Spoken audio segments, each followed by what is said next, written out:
मिनश्शैतानिर्रजीम। बिस्मिल्लाहिर्रहमानिर्रहीम। अस्सलातु वस्सलामु अलैका या रसूलल्लाह अस्सलातु वस्सलामु अलैका या रसूलल्लाह व अला आलिका व अस्हाबिका या हबीबल्लाह। व अला आलिका व अस्हाबिका या हबीबल्लाह। अस्सलातु वस्सलामु अलैका या नबी अल्लाह अस्सलातु वस्सलामु अलैका या नबी अल्लाह व अला आलिका व अस्हाबिका या नूर व अल्लाह। अला आलिका व अस्हाबिका या नूर अल्लाह। नवैतु सुन्नतल इत्तिकाफ। नवैतु सुन्नतल इत्तिकाफ। फरमाने आखिरी नबी सल्लल्लाहु अलैहि वसल्लम, जब तुम रसूलों पर दरूद पढ़ो तो मुझ पर भी पढ़ो। बेशक मैं तमाम जहानों के रब का रसूल हूँ। सल्लु अलल हबीब सल्लल्लाहु तआला अला मुहम्मद सल्लल्लाहु अलैहि वसल्लम।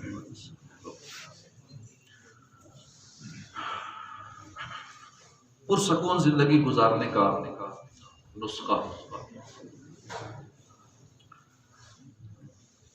सुकून और इत्मीनान वो खजाना है जिसे हर बेचैन शख्स पाने की कोशिश करता है, हर एक पाना चाहता है। मखलूक ने इस खजाने तक पहुंचने और इसे खोजने के बहुत सारे रास्ते अपनाए हैं,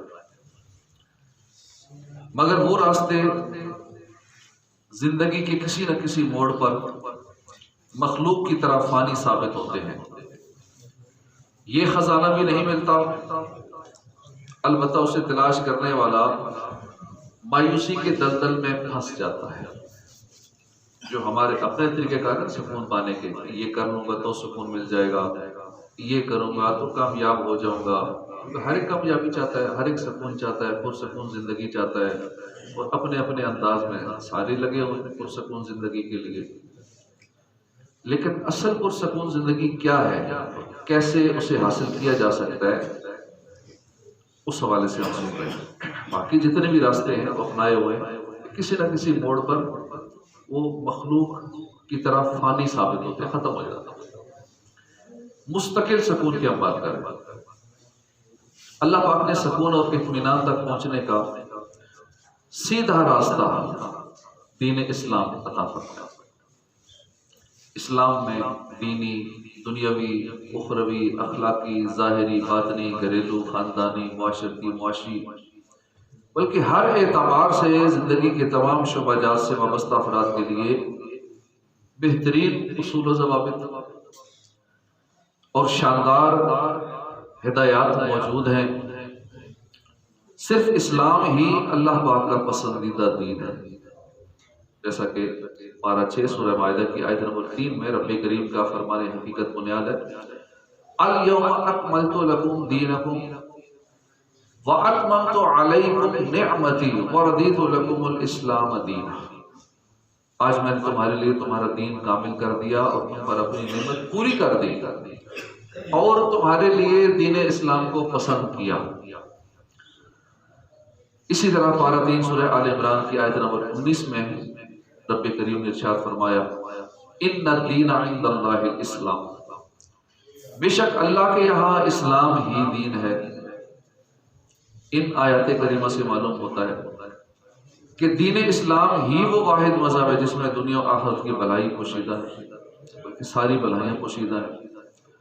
और हकीकी क़ल्बी सुकून भी इसी मज़हब हक़ की कबूलियत में है। इंसान की बेचैनी, बेइत्मीनानी का बड़ा बुनियादी सबब ला इल्मी है। इसीलिए दीन इस्लाम ने हर मुसलमान मर्द औरत के लिए हुसूल इल्म ज़रूरी करार दिया है, क्योंकि इल्म से बेहतर कोई चीज़ नहीं। इल्म दिल को अंधेपन से बचाकर नूर बसीरत और हिदायत अता करता है। बंदा इसके जरिए नेक लोगों की मनाजिल और बुलंद दर्जात को पा लेता है। इसमें गौर व फिक्र रोजा रखने के बराबर है, इसका दर्स देना रात के क़याम के बराबर है। इल्म के जरिए ही अल्लाह की इबादत और फर्मा बरदारी होती है। इसी से तमाम अखलाकी, समाजी और जिंदगी से ताल्लुक रखने वाले दीगर उमूर अंजाम दिए जाते हैं। इल्म ही की बदौलत इंसान के किरदार में निखार पैदा होता है, अपनी जिम्मेदारियों का एहसास होता है, फ़राइज़ को अंजाम देने की रहमत नसीब होती है। नबी करीम सल्लल्लाहु अलैहि वसल्लम ने मुआशरे में बसने वाले अफराद को इल्म की अहमियत का एहसास किस तरह दिलाया, इसका अंदाजा इस हदीस पाक से लगाइए कि तुम्हारा सुबह के वक्त इल्म का एक बाब सीखने के लिए जाना 100 रकत नफल नमाज पढ़ने से बेहतर है। एक इल्म का बाब सीखने के लिए इतनी इल्म की अहमियत है और इसका इतना ज्यादा अजर और सवाब है। एक रिवायत में यूं फरमाया, ईमान बेलिबास है, इसका लिबास तकवा है, इसकी जीनत हया है और इसका फल इल्म है। एक और हदीस पाक में फरमाया, इन्नमल इल्मु बित्तअल्लुम, यानी इल्म सीखने से ही आता है। ऐसी रिवायत को पढ़कर इंसान का दिल करता है कि वो भी इल्म हासिल करे, लेकिन ये फैसला नहीं कर पाता कि क्या हासिल करे, कौन सा इल्म हासिल करे, क्या शुरू करे, कौन सा जरूरी है, कौन सा जरूरी नहीं। कभी ये होता है कि इंसान अपनी जरूरत का इल्म दीन हासिल तो करना चाहता है, मगर मसरूफियात की वजह से, दीगर वजूहात की वजह से वो ऐसा करने से कासिर रहता है। हुसूल इल्म की अहमियत तो वाज़ेह हो गई, लेकिन ये जानना भी जरूरी है कि कौन सा इल्म जरूरी है। तो इस्लाम ने हमें बता दिया कि जो भी खुशगवार जिंदगी गुजारना चाहता है, पुरसकून जिंदगी गुजारना चाहता है, वो सबसे पहले ये उलूम हासिल करे। ये 5 बुनियादी उलूम है जो जरूरी उलूम है। ठीक है, इसके बाद वक्त बचता है तो फिर ठीक है और एक्स्ट्रा इल्म हासिल करे, लेकिन बेसिक ये 5 हैं जिनका जानना हर मुसलमान के लिए जरूरी है। पहला है अकायद और नजरियात, दूसरा है इबादात, तीसरा मुआमलात, चौथा मुंजियात यानी अच्छे अखलाक वगैरह, पांचवा है मुहलिकात बुरे अखलाक। ये हासिल करे। मसलन इस्लामी अकीदे वगैरह, अकायद नजरियात हमारे क्या होने चाहिए। जो लफ्ज अकीदा है ना, ये अकद से बना है, यानी इसका मतलब है बांधना या गिरा लगाना। लुग़वी इतबार से बांधी हुई या गिरा लगाई हुई चीज को अकीदा कहते हैं। शरीयत की इस्तिलाह में अकीदा उन दीनी उमूर का नाम है जिन पर दिल बगैर किसी शक व शुबा और तरद्दुद के पुख्ता हो जाए, वो अकीदा होता है। क्योंकि दीन के किसी मामले में शक व शुबा और तरद्दुद ये कुफर है, जिससे आदमी सहीहुल अकीदा सुन्नी मुसलमान बनता है। मसलन अल्लाह की ज़ात व सिफ़ात के कदीम होने, अंबिया किराम के सच्चे नबी होने, हजरत मोहम्मद मुस्तफ़ा सल्लल्लाहु अलैहि वसल्लम आखिरी नबी होने के साथ साथ जिन्नात व मलाइका, करामात औलिया, अज़ाब कब्र, मुनकर नकीर के सवाल, मरने के बाद उठने, मीज़ान, हौज़े कौसर, पुल सिरात, जन्नत दोज़ख के हक होने का यकीन रखना। इन सारी चीज़ों के बारे में हमारा कॉन्सेप्ट क्लियर होना चाहिए। अगर इन चीज़ों के हवाले से डाउटफुल होंगे तो फिर अकीदा पक्का नहीं है। फिर तो कभी इधर तो कभी इधर, तो ज़रा से किसी और ने पिन किया तो अकीदा वही हो जाएगा, अकीदा बिगड़ जाएगा, बदमज़हबों में चले जाएंगे। इन चीज़ों के बारे में जो हमने ये सुनी है, हमारा अकीदा पुख्ता होना चाहिए, हमारा कॉन्सेप्ट क्लियर होना चाहिए, इसकी मालूमात होनी चाहिए। हज़रत सैयदना अबू बकर सिद्दीक़ रज़ियल्लाहु अन्हु का हज़रत अंबिया किराम के बाद सबसे अफजल होने और तमाम सहाबा किराम के आदिल होने का ईमान रखना ज़रूरी है। वरना कुछ ऐसे हैं जो सहाबा की मोहब्बत में अहले बैत से बुग़्ज़ रखते हैं, कुछ ऐसे हैं जो अहले बैत की मोहब्बत में सहाबा को बुरा भला कहते हैं, उनका बुग़्ज़ सीने में पाले हुए हैं। तो ये दोनों दुरुस्त नहीं है। दुरुस्त वही है जो अहले सुन्नत का अकीदा है कि अहले बैत की भी अपनी शान है, सहाबा की भी अपनी शान है। हर सहाबी नबी जन्नती है और अहले बैत की भी अपनी शान है। इसके बाद इबादत, अकायद का इल्म हासिल करने के बाद दूसरी जो जरूरी चीज है, पहले अकीदा ठीक होगा तो इबादत का मामला बाद में होगा। वरना इबादत करते रहे, नमाजें पढ़ते रहे, सारी सारी रात नफल पढ़ते रहे, तहज्जुद गुजार रहे हैं, जिक्र अस्कार करते रहे, खूब तिलावत कुरान करते रहे, जिंदगी सारी इबादत में गुजार दी, अकीदा ही खराब है, सारे में पानी मिल जाएगा। दूसरी चीज है इबादत। लिहाजा इबादत करने से पहले इसके बारे में इल्म होना जरूरी है। नमाज का पता ही नहीं है तो कैसे पढ़ेंगे नमाज? रोजे की मालूमात ही नहीं है कि इन चीज़ों से रोज़ा टूट जाता है, तो मतलब फिर दिन भर वही काम करेगा जैसे टूटता रहेगा। इल्म होना चाहिए, इतनी बातें हैं, फला चीज़ जिनसे रोज़ा टूट जाता है। इत्तिकाफ बैठना तो इसकी मालूमात होनी चाहिए कि मैं यूं करूँगा इत्तिकाफ टूट जाएगा। तो ये इल्म ज़रूरी है इबादत के हवाले से। मसलन वुज़ू, गुस्ल, नमाज के फ़राइज़, इस्तंजे का तरीका, नमाज के वाजिबात वगैरह, नमाज किन बातों से टूट जाती है, हज करने जाना है तो हज के मसाइल वगैरह, उम्रे पे जाना है तो उम्रे के मसाइल वगैरह ज़रूरी है। जैसा कि मैंने बताया था 2 दिन पहले हमारे मोहल्ले से एक भाई गए, कहते हैं कि मैंने एहराम उतार दिया है, हलक नहीं कराया। हालांकि हलक उतारने से एहराम की पाबंदियाँ ख़त्म होती हैं, सारा उम्रा वगैरह, सही वगैरह, सफ़ा मरवा के चक्कर, सारे मामलात करने के बाद हलक कराना होता है। एंड में हलक कराएंगे तब एहराम उतार सकते हैं, वरना एहराम की पाबंदी उसी तरह ही रहेगी। जो एहराम की हालत में बहुत सारी पाबंदी होती है, बड़ा मोहतात रहना पड़ता है। जरा सी गलती हो जाए ना, एक बाल भी गिर जाए तो एक दम, दूसरा बाल गिरे दूसरा दम, गलती से खुशबू लगा के दी एक और दम, तो यूं फिर दम पे दम ही वापस आता है। 100-200 बकरे साथ चढ़े होते हैं और वो से देने पड़ते हैं। तो जरा सी गलतियां, इल्म ना होने की वजह से ये सारे मामलात हो रहे हैं। और ऐसी ऐसी गलतियां हज उम्रे में कर आते हैं, इतना खर्चा करके उल्टा कबूल क्या होना है, वहां गलतियां करके आ गए। कई हज करने जाते हैं और हज में फराइज वाजिबात तक छोड़ आते हैं, पता ही नहीं चलता। तवाफ करते करते ढूंढ रहे होते हैं कि हजरत असवद किधर, कहीं वहां पूछ रहे होते हैं हजरत असवद को, हजरत असवद कहते हैं, सीधा नाम भी नहीं आता होता, ढूंढ रहे थे हजरत असवद किधर। तो अजीब व गरीब किस्म की गलतियां वहां लोग कर रहे होते हैं, तो इल्म ना होने की वजह से। तो इबादत का इल्म हासिल करना जरूरी है। हज के मसाइल सीखना, अल्लाह पाक ने माल दिया है तो अब ज़कात के मसाइल सीखना, माह रमज़ान के रोज़े रखने के मसाइल वगैरह सीखना, ये लाजमी है और अहम है। मगर हम में से कई लोग ऐसे भी होंगे, कई सालों से नमाजें पढ़ रहे होंगे, मगर हो सकता है उन्हें नमाज के फ़राइज़ याद ना हो। जब याद ही नहीं है तो अमल क्या करना, नमाज की शराइत ही मालूम ना हो, कोई नमाज के वाजिबात से ना वाकिफ़ होगा, किसी की किरात दुरुस्त नहीं होगी, किसी को सजदे का सही तरीका नहीं पता होगा। यही हाल रोजा रखने वालों का है।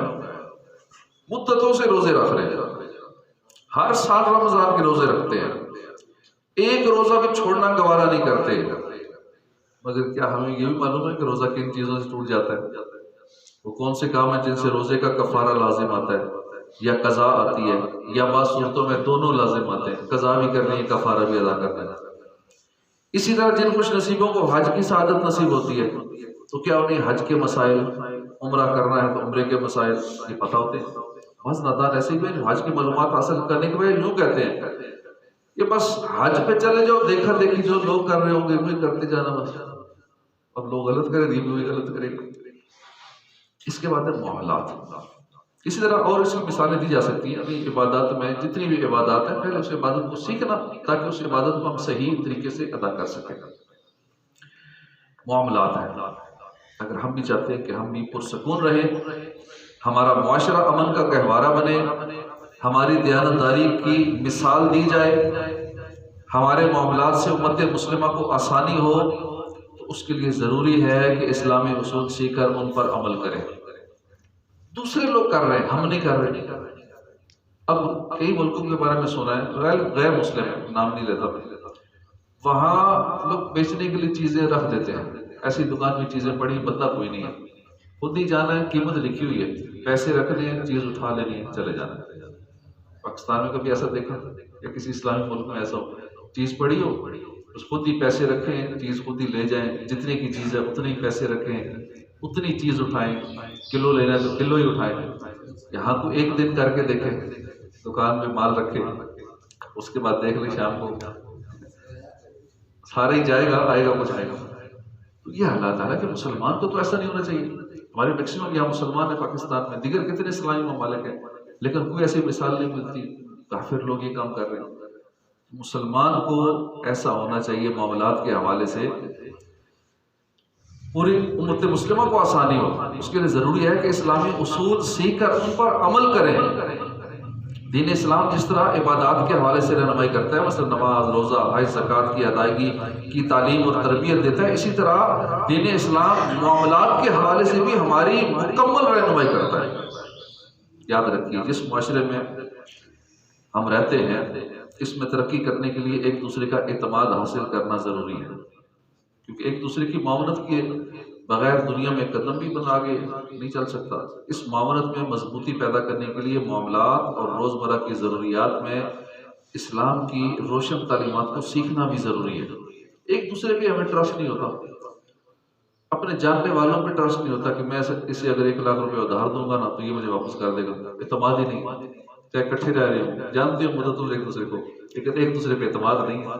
माहौल ऐसा बन चुका है, पता देंगे तो वापस को नहीं करना। इसलिए अपने करीबी बंदे में ये यकीन होता पहले से कि जो उधार दे दिया उसके बाद भूल जाओ कि वापस मिलेगा।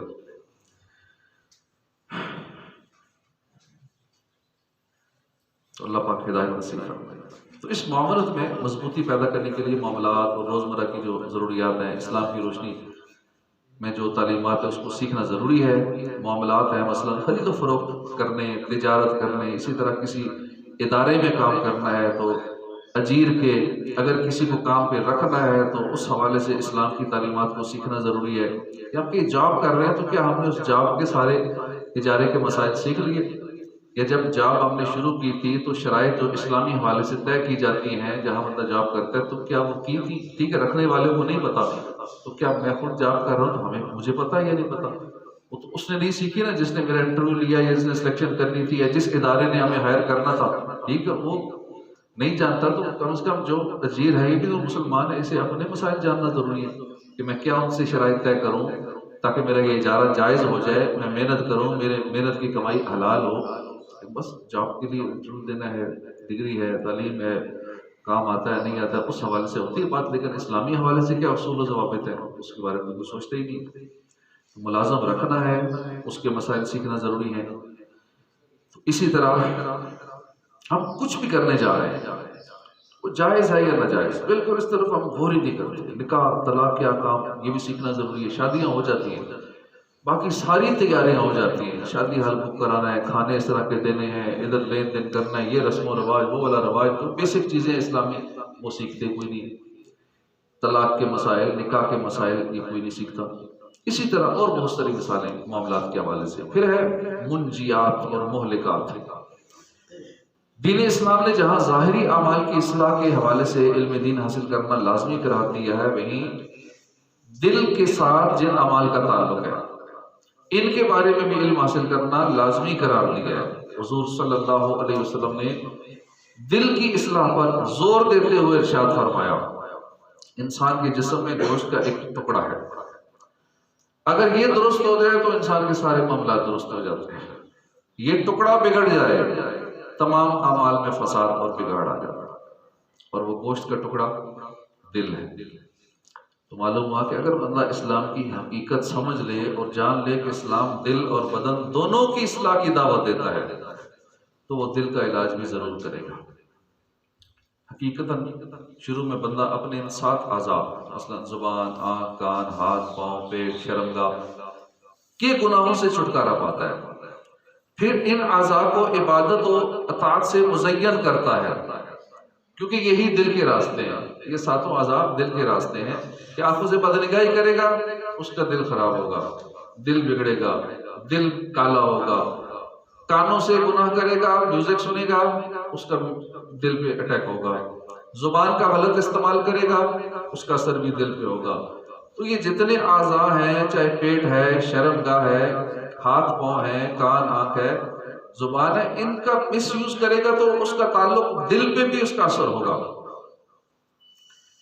दिल पे गुनाहों के अंधेरे छा जाएंगे, दिल स्याह हो जाएगा और सख्त और बेनूर कर देती हैं ये चीजें। और अगर ये ताअत और इबादत के अनवार से मुनव्वर हो, आंखों को भी बदनिगाही से बचाए, कानों को भी म्यूजिक से, ऐसी चीजों से, गीबतें सुनने से, गुनाहों भरी चीजों से बचाए, हाथों को भी बचाए, अपने पाँव को भी बचाए, पेट में भी हलाल दाखिल करे, शर्मगाह की भी हिफाजत करे, जुबान का भी सही इस्तेमाल करे, तो फिर उसका दिल जो है वो नूरानियत हासिल करेगा, नूरानी हो जाएगा, दिल को शिफा और नूरानियत नसीब हो जाती है। इन्हीं वजूहात की बिना पर असहाबे मुजाहिदा और रियाजत इस्लाह कल्ब को ज़्यादा दुश्वार ख्याल करते हैं और अरबाब बसीरत उसकी इस्लाह का ज़्यादा एहतमाम करते हैं। आला हज़रत इमाम अहमद रज़ा खान फतावा रज़विया जिल्द 23 सफ़ा 624 पर फरमाते हैं, मुहर्रमात बातनिया यानी बातनी ममनुआत मसलन तकब्बुर, रिया, उजब यानी गुरूर, हसद वगैरह और इनके इलाज मुआलजात कि इनका इल्म भी हर मुसलमान पर अहम फ़राइज़ से है। अगर एक मुसलमान इन फ़राइज़ उलूम को हासिल करे, उन्हें उसूलों के मुताबिक ज़िंदगी गुजारे तो उसकी ज़िंदगी से बेसुकूनी का खात्मा हो जाएगा। तो अल्लाह पाक हमें इस तरह की पुरसकून ज़िंदगी गुजारने की तौफीक अता फरमाए। हम आमीन। जो ये ज़रूरी उलूम है, क्योंकि इल्म नहीं होगा, जब तकब्बुर के बारे में इल्म ही नहीं होगा तो ठीक है, ज़रा सा माल आया तो अकड़ आ जाएगी, ज़रा से कुछ जिस्मानी ताकत अच्छी आ गई तो अकड़ आ जानी है, थोड़ा सा कड़क सूट पहन लिया तो अकड़ वैसे ही आ जाती है। इसी तरह कोई ना कोई जैसे कोई हुनर आएगा, कोई स्किल आएगा, कोई माल और दौलत आएगा, कोई मनसब आएगा, ओहदा आएगा, शोहरत आएगा, उसी तो अकड़ आ जाएगी। तो तकब्बुर का तो इल्म हासिल नहीं किया।